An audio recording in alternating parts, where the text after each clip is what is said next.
ایسے ہی سچے اور دلچسپ واقعات سننے کے لیے ہمارے چینل کو سبسکرائب کریں۔ دوستو، آج ہم اس ویڈیو میں حضرت آدم علیہ السلام کی پیدائش سے زمین پر اتارے جانے تک کا مکمل واقعہ بیان کریں گے۔ آدم علیہ السلام کو سب سے پہلے دنیا میں بھیجا گیا۔ حضرت آدم علیہ السلام کو ابو البشر یعنی سب انسانوں کا باپ کہا جاتا ہے۔ دنیا میں جتنے بھی انسان شروع سے آخر تک آ چکے ہیں یا آئیں گے، سب حضرت آدم علیہ السلام کی ہی اولاد ہیں، اس لیے انہیں آدمی کہا جاتا ہے۔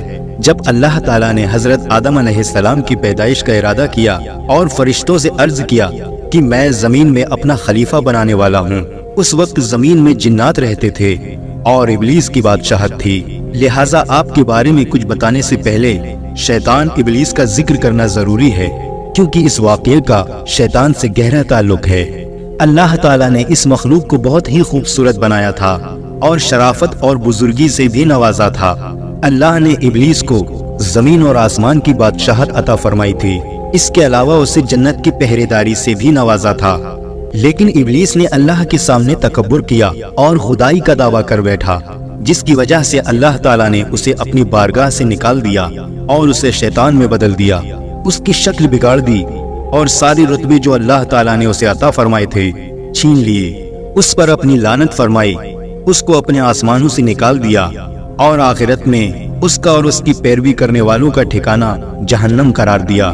دوستو، جانتے ہیں کہ شیطان ابلیس کون تھا؟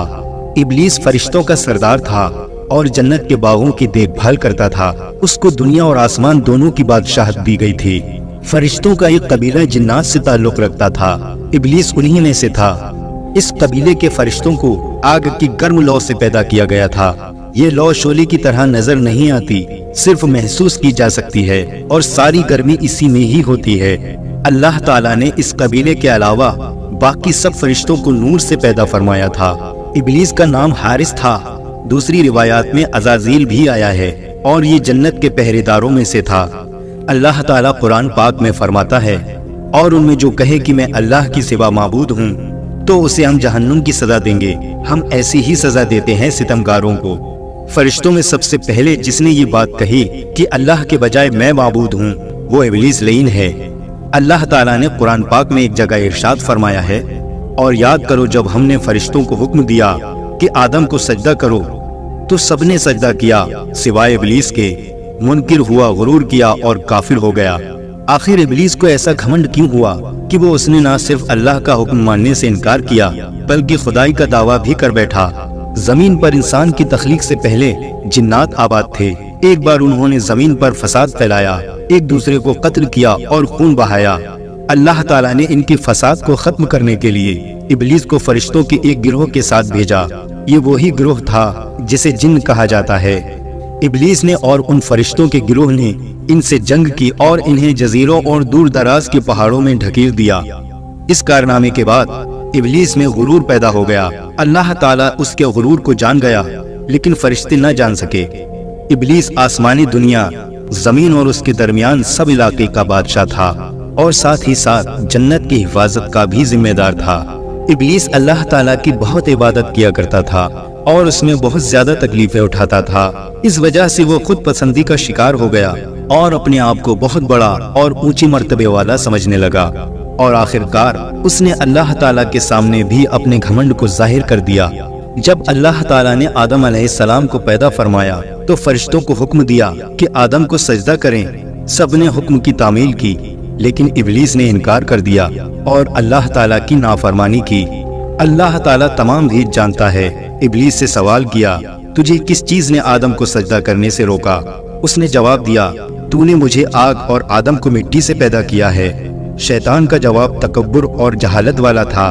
اللہ تعالیٰ اس پر غضبناک ہوا اور ابلیس کو اپنی رحمت سے نکال دیا اور لعنت کی توق اس کی گردن میں ڈال دی۔ شیطان نے توبہ اور استغفار کرنے کی بجائے اللہ تعالیٰ سے کھلی بغاوت کر دی اور قیامت تک کے لیے آدم علیہ السلام کی نسلوں کو بہکانے کے لیے مہلت مانگ لی۔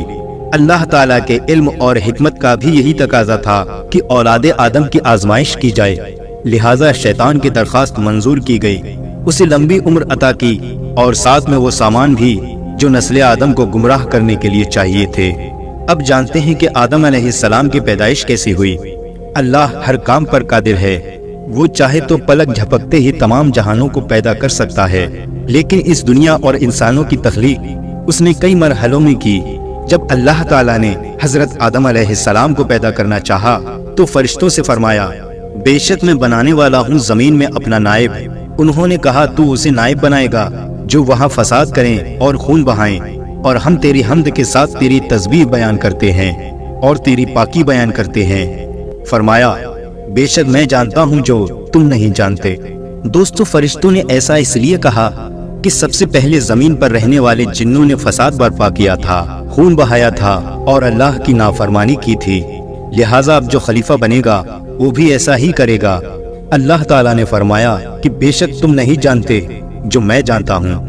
دوستو، یہ بات یاد رکھنی چاہیے کہ فرشتوں کا یہ کہنا اعتراض کے طور پر نہیں تھا اور نہ ہی آدم علیہ السلام اور ان کے اولاد سے حسد کے طور پر تھا، کیونکہ قرآن مجید کے مطابق فرشتے وہ بات نہیں کہتے جس کو کہنے یا پوچھنے کی انہیں اجازت نہیں ہو۔ لہٰذا جب اللہ تعالیٰ نے آدم علیہ السلام کو بنانا چاہا تو فرمایا کہ ساری زمین سے مٹی لائی جائے، اور آدم علیہ السلام کے لیے لیزدار چپکنے والی مٹی آسمان کی طرف بلند کی گئی۔ پہلے یہ مٹی گاری کی شکل میں تھی، پھر اس میں خمیر اٹھ گیا، لہٰذا اس لیزدار اور چپکنے والی مٹی سے اللہ تعالیٰ نے آدم علیہ السلام کا پتلا اپنے مبارک ہاتھوں سے بنایا۔ اللہ تعالیٰ نے آدم علیہ السلام کو ایک مٹھی مٹی سے پیدا کیا، فرمایا جس کو تمام زمین سے لیا گیا۔ اس طرح کئی جگہ کی مٹی استعمال ہونے کی وجہ سے انسان الگ الگ رنگ جیسے گورے، کالے یا سانولے، الگ الگ عادتوں جیسے خوش مزاج، بد مزاج، اور الگ خصلتوں جیسے نیک اور بد کے ہوتے ہیں۔ حضرت ابن عباس رضی اللہ تعالیٰ عنہ سے روایت ہے کہ انسان کو 3 طرح کی مٹی سے پیدا کیا گیا۔ نمبر 1 سلسال، نمبر 2 ہما، نمبر 3 لازب۔ لازب سے مراد بہترین اور عمدہ مٹی سے ہے، ہما سے مراد کیچڑ، اور سلسال سے مراد ایسی مٹی جسے کوٹ کر باریک کیا گیا ہو، یعنی ایسی خشک مٹی جو کھنکھناتی ہو۔ اللہ تعالیٰ نے فرشتوں کو زمین سے مٹی لانے کا حکم دیا، وہ مٹی آسمان کی طرف لے جائی گئی، اور لیزدار مٹی 3 لازب سے آدم علیہ السلام کو بنایا، جو اس سے پہلے بدبودار مٹی ہما کی شکل میں تھی، اور اس سے پہلے وہ خشک مٹی تراب تھی۔ جیسا کہ قرآن مجید میں اللہ تعالیٰ نے فرمایا، ہم نے انسان کو سڑی ہوئی مٹی کے سوکھے گارے سے بنایا۔ اللہ تعالیٰ نے آدم علیہ السلام کو اپنے دست قدرت سے بنایا، پہلے مٹی کو گارے میں تبدیل کیا، پھر اس کو ملا کر گوندھا گیا، پھر آدم علیہ السلام کا پتلا بنایا گیا، اور اس پتلے کو 40 دن تک اسی طرح رہنے دیا۔ فرشتے اسے دیکھنے کے لیے آتے تھے۔ ابلیس بھی اپنے پیر سے اس پتلے کو ٹھوکر مارتا اور کہتا، اگر میں تجھ پر غالب آ گیا تو تجھے ہلاک کر دوں گا، اور اگر تو میرا حاکم بن گیا تو میں تیری نافرمانی کروں گا۔ اللہ تعالیٰ نے آدم علیہ السلام کا پتلا بنایا اور اس کو 40 دن تک اسی طرح رہنے دیا۔ جب وہ مٹی بنا پکائے مضبوط ہو گئی اور سوکھ کر ٹھیکری کی طرح آواز کرنے لگی، اور جب یہ پتلا پکا ہو گیا تو اللہ تعالیٰ نے اس میں روح پھونکنے کا ارادہ فرمایا۔ پتلی کو فرشتوں کے سامنے پیش کر کے فرمایا کہ جب میں اس میں روح پھونک دوں تو تم اس کے سامنے سجدے میں گر جانا۔ روایتوں میں آتا ہے کہ حضرت آدم علیہ السلام کی لمبائی 60 ہاتھ یعنی 60 میٹر تھی، اور چوڑائی 7 ہاتھ یعنی 7 میٹر تھی، اور جنت میں جانے والے ہر شخص کی لمبائی اور چوڑائی بھی یہی ہوگی۔ پھر جب اللہ تعالیٰ نے آدم علیہ السلام کی جسم میں روح پھونکی تو وہ سر کی طرف سے جسم میں داخل ہوئی، جس کی وجہ سے آدم علیہ السلام کو چھینک آ گئی۔ تو فرشتوں نے آدم علیہ السلام سے کہا، الحمدللہ کہو۔ آدم علیہ السلام نے کہہ دیا۔ آدم علیہ السلام کے الحمدللہ کہنے پر اللہ نے کہا، رحمک ربک، یعنی تمہارا رب تم پر رحم کرے۔ جب روح آنکھوں میں داخل ہوئی تو آدم علیہ السلام نے جنت کے پھل اور میووں کو دیکھا۔ روح جب پیٹ میں پہنچی تو کھانے کی خواہش پیدا ہوئی، تو آدم علیہ السلام پیروں اور ٹانگوں میں روح پہنچنے سے پہلے ہی ان پھلوں اور میووں کی طرف کود پڑے۔ قرآن پاک میں اسی جلد بازی کی طرف اشارہ کرتے ہوئے اللہ تعالیٰ نے فرمایا، بے شک انسان جلد باز ہے۔ ابن عباس رضی اللہ تعالیٰ عنہ سے روایت ہے کہ اللہ تعالیٰ نے سب سے پہلے آدم علیہ السلام کے جسم میں روح پھونکی تو وہ سر کی طرف سے جسم میں داخل ہوئی، اور جسم کے جس حصے میں پہنچتی وہ گوشت اور خون میں تبدیل ہو جاتا۔ جب روح ناف کی جگہ پہنچی تو آدم علیہ السلام نے اپنے جسم کو دیکھا تو جسم بہت خوبصورت معلوم ہوا۔ آدم علیہ السلام نے اٹھنا چاہا تو اٹھ نہ سکے، پھر جب تمام جسم میں روح پھیل گئی تو آدم علیہ السلام کو چھینک آئی اور انہوں نے الحمدللہ یعنی تمام تعریفیں اللہ کے لیے ہیں کہا۔ یہ اللہ کی طرف سے الہام کی وجہ سے تھا۔ اللہ نے فرمایا اے آدم اللہ تجھ پر رحم کرے۔ پھر اللہ نے آدم علیہ السلام کو علم عطا کیا اور تمام چیزوں کے نام سکھائے۔ تمام چھوٹی اور بڑی چیزوں کے نام ذاتی اور صفاتی دونوں طرح کے نام سکھائے اور تمام کاموں کے نام جیسے ابن عباس کا قول ہے گونج کا نام بھی سکھایا۔ اللہ تعالیٰ نے ایک خاص علم کے ذریعے آدم علیہ السلام کو فرشتوں پر فضیلت دی۔ یہ واقعہ فرشتوں کے سجدہ کرنے کے بعد کا ہے۔ اللہ تعالیٰ نے پھر ان چیزوں کو فرشتوں کے سامنے پیش کیا اور فرمایا اگر تم اپنے قول میں سچے ہو تو ان چیزوں کے نام بتاؤ۔ فرشتوں نے یہ سنتے ہی اللہ تعالیٰ کی بڑائی، پاکیزگی اور اپنے علم کی کمی کا بیان کیا اور کہا کہ ہمیں تو اے خداوند اتنا ہی علم ہے جتنا تو نے ہمیں دیا۔ تمام چیزوں کو جاننے والا تو پروردگار تو ہی ہے۔ پھر اللہ تعالیٰ آدم علیہ السلام کی طرف متوجہ ہوا اور فرمایا ان چیزوں کے نام بتا دو۔ آپ نے تمام چیزوں کے نام صحیح بتا دیے۔ اس طرح آدم علیہ السلام کی برتری فرشتوں پر ظاہر ہو گئی تو اللہ تعالیٰ نے فرمایا دیکھو میں نے تم سے پہلے ہی کہا تھا کہ ہر کھلے اور چھپی کا جاننے والا میں ہی ہوں۔ مطلب یہ کہ ابلیس کے دل میں چھپے تکبر اور غرور کو میں ہی جانتا ہوں۔ اور فرشتوں نے جان لیا کہ آدم علیہ السلام کو علم اور فضل کے ذریعے ہم پر فضیلت اور برتری دی گئی ہے۔ حضرت حوا کی پیدائش کیسے ہوئی؟ جب فرشتوں کے سامنے ابلیس کا گھمنڈ ظاہر ہو گیا اور اس نے گھمنڈ اور سرکشی پر کمر باندھ لی تو اللہ تعالیٰ نے اس پر لعنت فرمائی، آسمان اور زمین کی حکومت اس سے چھین لی اور جنت کی پہرے داری سے بھی ہٹا دیا اور فرمایا تو مردود ہے، جنت سے نکل جا، اب قیامت تک کے لیے تجھ پر لعنت ہے۔ اس کے بعد اللہ نے حضرت آدم علیہ السلام کو جنت میں رہنے کا حکم فرمایا اور ان پر اونگ ڈال دی، یعنی ان پر نیند طاری ہو گئی۔ پھر ان کی بائیں پسلی میں سے ایک پسلی لے کر حوا علیہ السلام کو پیدا فرمایا۔ آدم علیہ السلام جب سو کر اٹھے تو اپنے سرہانے ایک عورت کو کھڑا دکھا۔ انہوں نے پوچھا تم کون ہو؟ کہا ایک عورت۔ پھر پوچھا کس لیے پیدا کی گئی ہو؟ وہ کہنے لگی تاکہ تم مجھ سے سکون حاصل کر سکو۔ جب فرشتوں کو خبر ہوئی تو وہ اس عورت کو دیکھنے آئے اور کہا اے آدم اس کا نام کیا ہے؟ آدم علیہ السلام نے جواب دیا حوا۔ انہوں نے پھر پوچھا یہ نام کیوں رکھا؟ آدم علیہ السلام نے جواب دیا اس لیے کہ یہ حی یعنی زندہ انسان سے پیدا کی گئی ہے۔ اس کے بعد اللہ تعالیٰ نے فرمایا تم اور تمہاری بیوی جنت میں رہو اور جہاں سے چاہو خوب دل کھول کر کھاؤ، لیکن اس درخت کے پاس مت جانا کہ حد سے بڑھنے والوں میں ہو جاؤ گے۔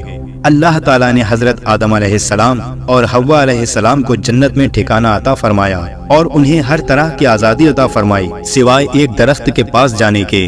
انہوں نے اللہ کے حکم کے مطابق اس درخت کے پاس جانے سے خود کو روکے رکھا۔ پھر ان کے دل میں شیطان نے وسوسہ ڈالا اور آخرکار دونوں سے وہ خطا ہو گئی جس سے اللہ تعالیٰ نے انہیں منع فرمایا تھا۔ قرآن پاک میں اللہ تعالیٰ نے ارشاد فرمایا تو شیطان نے انہیں اس درخت کے ذریعے پھسلایا اور جہاں وہ رہتے تھے وہاں سے انہیں الگ کر دیا اور ہم نے فرمایا تم سب نیچے اترو۔ ابھی پھل کھانا ہی شروع کیا تھا کہ جنتی لباس اتر گیا اور وہ دونوں پتوں سے اپنا جسم ڈھانپتے اور شرمندہ ہو کر ادھر ادھر بھاگنے لگے۔ اللہ تعالیٰ نے فرمایا اے آدم کیا مجھ سے بھاگتے ہو؟ عرض کیا نہیں اے میرے رب، بلکہ تجھ سے شرم کی وجہ سے بھاگ رہا ہوں۔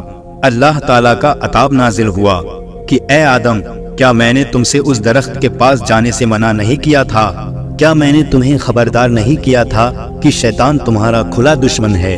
حضرت آدم علیہ السلام فوراً اپنی غلطی کا احساس کرتے ہوئے سجدے میں گر گئے اور ندامت سے عرض کرنے لگے اے پروردگار، ہم نے اپنی جانوں پر ظلم کیا اور اگر آپ نے اپنے فضل اور کرم سے ہمیں معاف نہ فرمایا اور ہم پر رحم نہ فرمایا تو ہم خسارہ یعنی نقصان اٹھانے والے ہو جائیں گے۔ اللہ تعالیٰ جو سب کے دلوں کے حال کو جانتا ہے وہ حضرت آدم علیہ السلام کے دل کی کیفیت کو اچھی طرح سے جانتا تھا۔ اس نے آپ کو معاف فرما دیا، لیکن اللہ کو آئندہ کے لیے دنیا کو آباد کرنا تھا اور نسل انسانی کو بڑھانا تھا۔ اس لیے اللہ تعالیٰ نے حضرت آدم علیہ السلام اور حوا علیہ السلام کو حکم دیا کہ تم زمین پر اتر جاؤ اور وہیں پر رہو، اور یہ بات ہمیشہ یاد رکھو کہ شیطان تمہارا کھلا دشمن ہے۔ اس کے بعد اللہ تعالیٰ نے حضرت آدم علیہ السلام اور حوا علیہ السلام کو زمین پر اتار دیا۔ روایات میں آتا ہے کہ آدم علیہ السلام کو سب سے پہلے ہند کی زمین میں اتارا گیا۔ حضرت علی رضی اللہ تعالیٰ عنہ فرماتے ہیں آب و ہوا کے اعتبار سے ہند ایک بہترین جگہ ہے، اس لیے آدم علیہ السلام کو وہیں اتارا گیا۔ حضرت ابن عباس رضی اللہ تعالیٰ عنہ کے مطابق حضرت حوا علیہ السلام کو جدہ عرب میں اتارا گیا، جس جگہ پر آدم علیہ السلام اور حوا علیہ السلام نے ایک دوسرے کو پہچانا اسے عرفات نام دیا گیا۔ روایات میں آتا ہے کہ آدم علیہ السلام کو پہلے ایک پہاڑ کی چوٹی کی طرف اتارا گیا، پھر اس کے دامن کی طرف اتارا اور زمین پر موجود تمام مخلوق جیسے جن، جانور، پرندے وغیرہ کا مالک بنایا گیا۔ جب آپ پہاڑ کی چوٹی کی طرف سے نیچے اترے تو فرشتوں کی مناجات کی آوازیں جو آپ پہاڑ کی چوٹی سے سنتے تھے آنا بند ہو گئیں۔ جب آپ نے زمین کی طرف نگاہ اٹھائی تو دور تک پھیلی ہوئی زمین کے علاوہ کچھ نظر نہیں آیا اور اپنے سوا وہاں کسی کو نہ پایا تو آدم علیہ السلام نے بڑی وحشت اور اکیلا پن محسوس کیا اور کہنے لگے اے میرے رب، کیا میرے سوا آپ کی زمین کو آباد کرنے والا کوئی نہیں؟ اللہ تعالیٰ نے آپ کے سوال کا جواب دیتے ہوئے فرمایا کہ ان قریب میں تمہاری اولاد پیدا کروں گا جو میری تسبیح اور حمد و ثنا کرے گی، یعنی میرا ذکر کرے گی اور تعریف بیان کرے گی، اور ایسا گھر بناؤں گا جسے میری یاد میں بنایا جائے گا اور اسے بزرگی اور بڑھائی کے ساتھ خاص کر کے اپنے نام کے ساتھ فضیلت دوں گا اور اس کا نام خانہ کعبہ رکھوں گا۔ پھر اس پر اپنی صفت و جمال کا عکس ڈال کر قابل حرمت یعنی عزت والا اور امن والا بناؤں گا۔ جس شخص نے اس کی حرمت کا خیال رکھا وہ میرے نزدیک قابل احترام ہے۔ پھر اس کی طرف اونٹ یا دوسری سواریوں پر سوار ہو کر دور دراز سے دھول میں لپٹے ہوئے لوگ آئیں گے جو لرزتے ہوئے لبیک پڑھیں گے اور روتے ہوئے آنسو بہائیں گے۔ وہ اونچی آواز سے تکبیر کہیں گے، لہٰذا جو صرف میرے گھر کی طرف آنے کا ارادہ رکھے وہ میرا ملاقاتی ہے، کیونکہ وہ میری زیارت کرنے آیا ہے اور وہ میرا مہمان ہے۔ میری کریم ذات پر فرض ہے کہ میں اپنے مہمان کی بخشش کروں اور اس کی ضرورت کو پورا کروں۔ جب تک تم زندہ رہو گے اسے آباد کرو گے، اس کے بعد تمہاری اولاد میں سے بہت سے نبی، امتیں اور قومیں ہوں گی جو ہر زمانے میں اسے آباد کریں گی۔ اس کے بعد حضرت آدم علیہ السلام کو حکم دیا گیا کہ وہ خانہ کعبہ جائیں جو زمین پر ان کے لیے اتارا گیا ہے اور اس کا طواف کریں جیسے کہ عرش پر فرشتوں کو کرتے دیکھا ہے۔ اس وقت کعبہ ایک یاقوت یا موتی کی شکل میں تھا۔ بعد میں جب نوح علیہ السلام کی قوم پر پانی کے سیلاب کا عذاب آیا تو اللہ تعالیٰ نے اسے آسمان پر اٹھا لیا۔ بعد میں انہی بنیادوں پر اللہ تعالیٰ نے ابراہیم علیہ السلام کو حکم دیا کہ خانہ کعبہ کو دوبارہ تعمیر کریں۔ روایات میں ہے کہ آدم علیہ السلام ہند سے باہر نکلے اور اس گھر کو جانے کا ارادہ کیا اور خانہ کعبہ پہنچ کر اس کا طواف کیا، حج کے سب ارکان ادا کیے۔ اس کے بعد عرفات کے میدان میں آدم علیہ السلام اور حوا علیہ السلام کی ملاقات ہوئی۔ دونوں نے ایک دوسرے کو پہچان لیا، پھر مزدلفہ میں ایک دوسرے کے قریب ہوئے، پھر دونوں ہند کی طرف روانہ ہوئے۔ وہاں آ کر اپنے رہنے کے لیے ایک غار بنایا۔ ابن ابی حاتم سے روایت ہے کہ رسول اللہ صلی اللہ علیہ وسلم فرماتے ہیں کہ اللہ تعالیٰ نے حضرت آدم علیہ السلام کو گیہواں رنگ کا، لمبے قد کا اور زیادہ بالوں والا بنایا تھا۔ اللہ تعالیٰ نے پھر ان کی طرف ایک فرشتہ بھیجا جس نے انہیں وہ چیزیں بتائیں جو ان کے لباس کی ضرورت کو پورا کریں۔ روایت ہے کہ یہ لباس بھیڑ کی اون، چوپایوں اور درندوں کی کھال سے بنا تھا، لیکن بعض علماؤں کا کہنا ہے یہ لباس تو ان کی اولاد نے پہنا تھا۔ ان کا لباس تو جنت کے وہی پتے تھے جو جنت سے اترتے وقت اپنے جسم پر لپیٹے ہوئے تھے۔ اللہ تعالیٰ نے آدم علیہ السلام کی پشت سے پیدا ہونے والی تمام اولاد سے وادی نعمان یعنی عرفات کے میدان میں عہد لیا۔ اللہ نے عرفات کے میدان میں حضرت آدم علیہ السلام کی پشت سے پیدا ہونے والی اولاد کو نکالا اور اپنے سامنے چیٹیوں کی طرح پھیلا دیا۔ اس کے بعد ان سے وعدہ لیا اور فرمایا الست بربکم، کیا میں تمہارا رب نہیں ہوں؟ انہوں نے کہا بلا، یعنی کیوں نہیں، اور اسی دن قلم نے قیامت تک ہونے والی سب باتوں کو لکھ دیا۔ حضرت عمر بن خطاب سے روایت ہے کہ رسول اللہ صلی اللہ علیہ وسلم نے ارشاد فرمایا اللہ تعالیٰ نے آدم علیہ السلام کو پیدا فرمایا، پھر ان کی پشت پر داہنا ہاتھ پھیرا اور ان سے ان کی اولاد کو نکالا اور فرمایا کہ میں نے جنت کو ان کے لیے اور ان کو جنت حاصل کرنے والے اعمال کرنے کے لیے بنایا ہے۔